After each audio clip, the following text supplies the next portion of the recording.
Welcome to the Crystal City, Mount Shasta, California, USA. Crystal City, where? Oh! Where? Wow! Space Simmers headed right for us! Whoa! This is spectacular! That's right. And for the first time ever, the Magic Mountain is going to be opening its portals to the public here at Philadelphia's Magic Gardens. That's right, folks. Led by your ring-tailed lemur friends, you'll discover the secret city inside the mountain. Free your voice. Pass over your fear. Open your heart. Move your limbs. Spectacular. That's right. Hope to see you there. Now a word from our friends. Hello, my name is Ashlyn, and I am the owner of Shasta Vortex Adventures.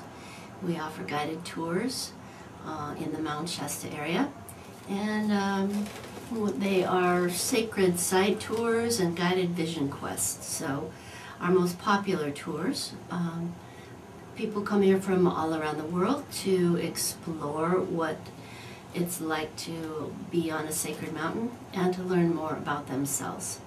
My name is Shalimar. I've lived in Mount Shasta going on 28 years now. Originally I'm from Ohio, and what brought me to Mount Shasta, I believe it was destiny. When I was 13 I had a dream, and I had this dream that a light ship, a cigar-shaped light ship, landed, picked me up, and took me to the north side of Mount Shasta. And we landed on a flat rock, and that rock went down like an elevator. And when it opened, there were two beings dressed in white robes that greeted me. Hi, I'm Amora Kuan Yin, and we're at my store in Mount Shasta, the Dolphin Star Gifts, Crystals, and Gallery, which is kind of an offshoot of the sacred temple, well, the mystery school system that I founded, which is called Dolphin Star Temple. And I think of it as a mystery school because mystery schools are places where you're taught as you're ready for what you're being taught, and you have to complete one thing before the next thing is taught, and you have to accomplish each step along the way. So the only reason it's called a mystery school is because things are kept a mystery until you have finished the thing before it that you're ready for.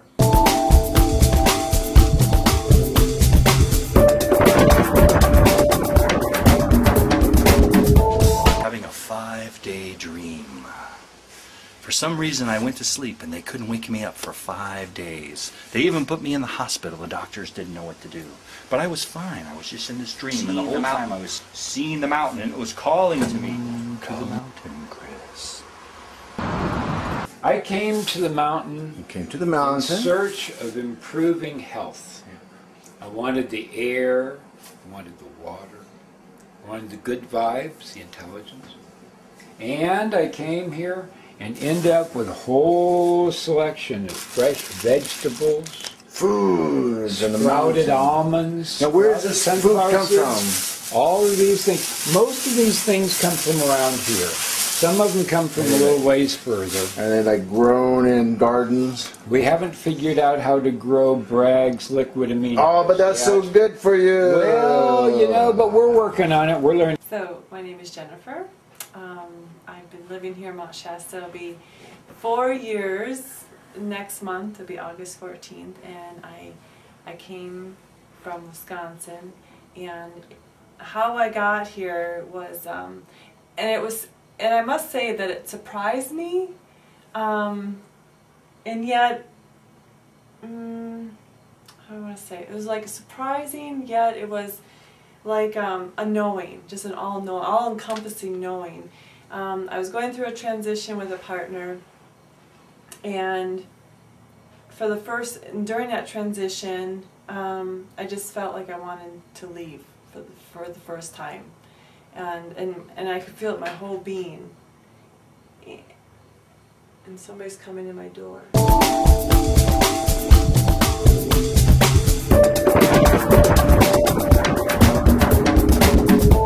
Well, if you went in with today's cameras and document things, I think that would be the most important thing.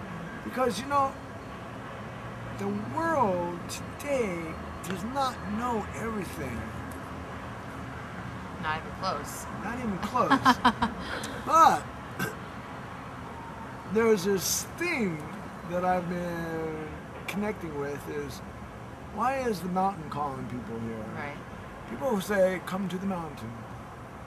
Right. Come to the mountain. Come to Telos. And a lot of people don't know what Telos is, but they hear that name. Right.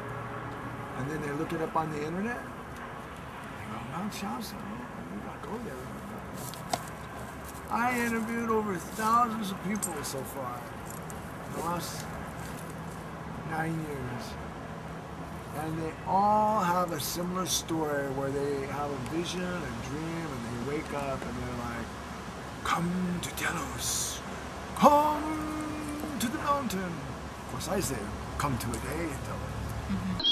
Hello everybody, this is Arthur Ade with Arthur Talks, and today we have a whole bunch of guests, and we're going to talk about several subjects. One is what brought you to Mount Shasta, and two, I'm not going to tell you, that's going to be a secret. You got to be sitting on the edge of your chair waiting for this next secret. But I will tell you, it's something special. Hey, let me get my first two guests down here. Come on over here. Right here, ladies.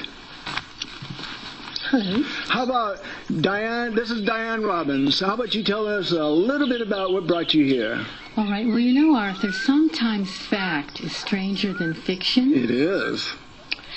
About 20 years ago, I was sitting alone in my living room in New York State, and I heard a gentleman start talking to me. Oh. And it wasn't over the telephone. And it wasn't outside either. No. Oh, a gentleman. Ooh. Fifth dimension? Fifth dimension. He introduced himself as a Dhamma. A Dhamma. High priest living in the city of Telos beneath Mount Shasta. That's it. That's our key number there. That's our key number. And he asked me if I would take some messages telling about life inside the mountain. Wow. And then that's how it started? That's how it started. So how did you get here in Mount Shasta? Well, he started dictating messages to me from his home in Mount Shasta to my home in New York State. That's a long-distance phone call. It was. And those messages evolved into a book called Telos. That's the book I've been reading. This is the book. That's it. Wow. And the book can be found in all the bookstores in Mount Shasta. Yes, yes. Yes, and then a few years ago, he told me it's time to move to Mount Shasta. Wow. He called to me, told me to move here, and I recently moved here, and I go up on the mountain 3 or 4 times a week, and that's what brought me here. Wow, hallelujah.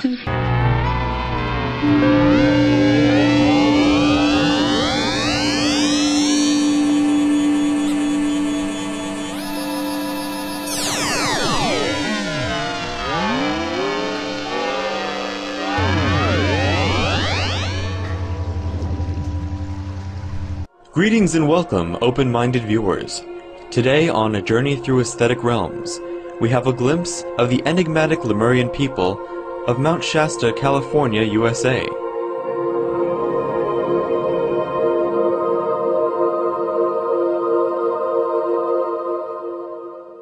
For more than a century, scientists, spiritual practitioners, and local residents have reported unique sightings and encounters with beings in and around Mount Shasta. These all relate to a race of highly advanced beings said to live deep inside volcanic chambers within the sacred mountain.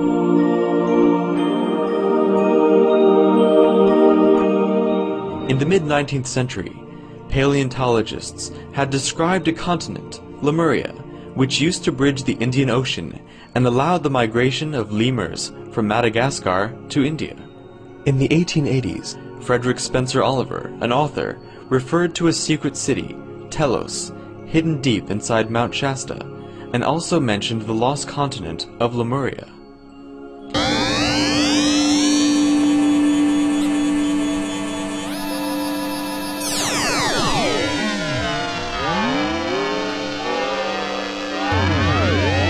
We take people to one or two or more vortex or portal sites, do guided meditations to help them to connect in with the energy of the mountain. And quite often those meditations take people down into the city of Telos, which is underneath Mount Shasta. And many people believe that it is where the ancient Lemurians have ended up. It's a place where there is nothing but peace, love, harmony, wisdom, joy, enthusiasm, and really, really bubbly, enthusiastic children. I love playing with the Lemurian children most of all. So, what brought me here? The mountain. I was living in the San Francisco Bay Area before I moved here. I heard about the sacred mountain and had to come up here and see what it was, and it got me in its grasp, and 2 years later I moved here. And I have been here for 24 years. I just had my 24th anniversary this week, and I plan on being here for another 24 or more.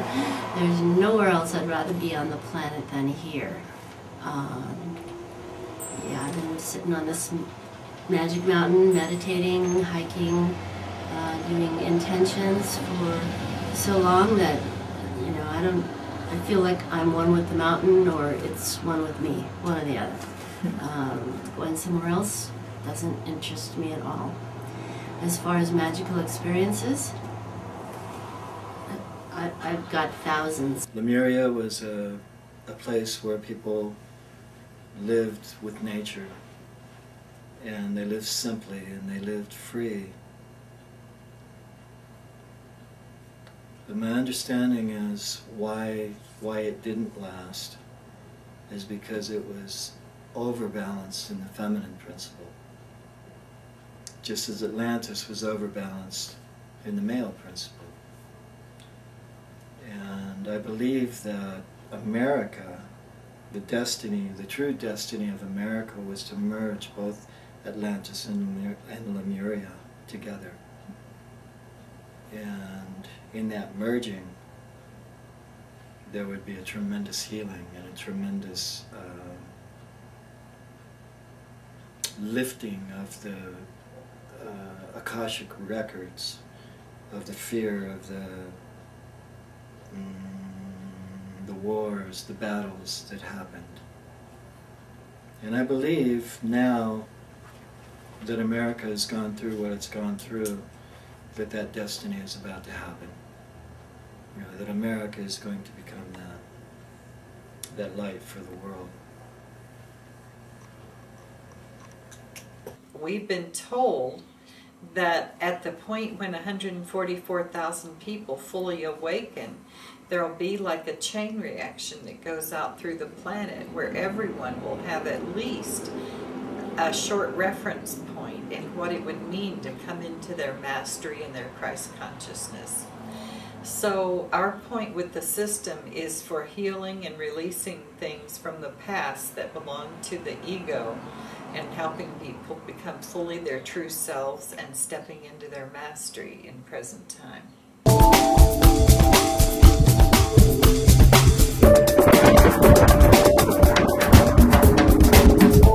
At the beginning of the 20th century, British geologist J.C. Brown discovered an 18-kilometer-long underground tunnel full of rooms and chambers at the bottom.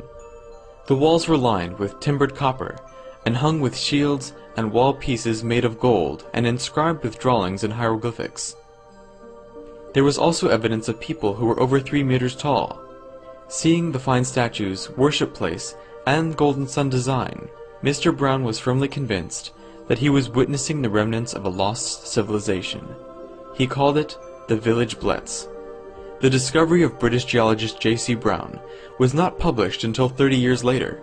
He made careful and in-depth readings about the lost Lemurian civilization. In 1934, he led a large group of eager scientists and journalists on an expedition to the mountain. However, when all were excitedly expecting him to reveal the location of the tunnel, Mr. Brown mysteriously disappeared the night before, and the secret tunnel remained untouched.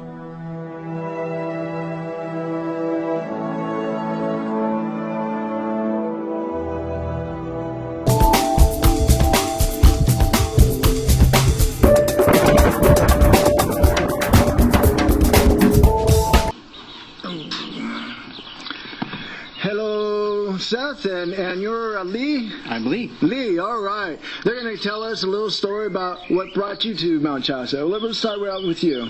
Well, I've been traveling around the country and speaking many places about the entire extraterrestrial movement. I've been involved with it for 25 years. And Space Brothers? Yeah, I've been an experiencer of it, and I was just recently in Washington, D.C. with the Disclosure Conference and trying to get the American administration, our politicians and government to start working with us so that we can help make the transitions into what is coming, the phenomenon that's happening. Ooh, that sounds like a new TV show for us, What is Coming. It is. I've been involved with research for many years, and that's what got me here, because this is a place I've been drawn to many times, and I've also been touring and speaking with Max the Crystal Skull, who's one of the original Crystal Skulls. I know him. I've seen him somewhere. Where was that? It was in a dream, I bet. Well, no, he's been touring around the country for a long time. Oh. And being shown, and people have been given a chance to experience to... Where did I see that? Oh, I heard stories of him. All right, that was it. It's the oldest artifact known to our history right now. Wow. And they have proven it scientifically, and it's been studied all around the world. And so I've been kind of the opening. And how old? They don't know. They're just beyond? It's beyond anything we can comprehend. Wow. So I've been touring with him, and I came here for a rest, and all of a sudden people are finding out that I'm here. All of a sudden you're in my TV show. Right. So I'm here, and it's been exciting to be in Mount Shasta. I've been spending a lot of time on the mountain trying to download and experience the energy and, of course, the extraordinary things that are happening here, which is what I've been told and heard about for many years. And my research is leading me around the world to do some documentaries. And connecting it back to Shasta, because it seems to be a very key point for what the transitions are. It is. This is safe haven for all of us. Well, there'll be other places, too, but this is one of the bigger ones. So well, I can tell you to a certain certainty that people from all over the world have been being called here. Either they come here from Mount Shasta, or they're actually been told, come to Telos.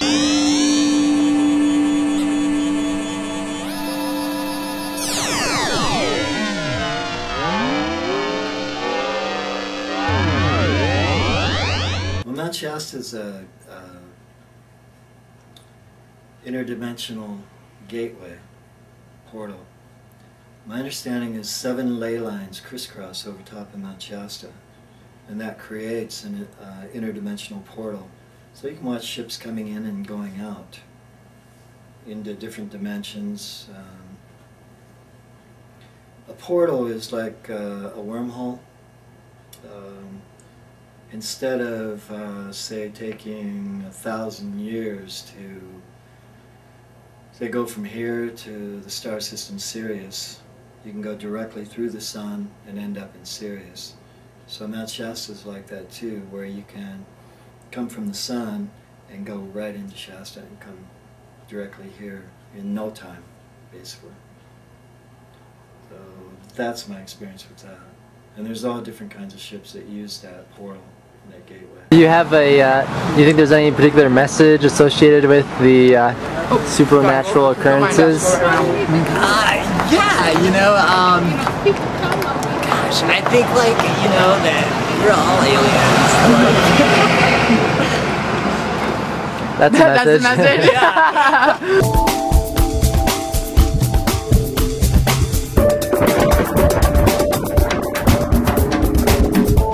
yeah. Celebrate and respect people's differences.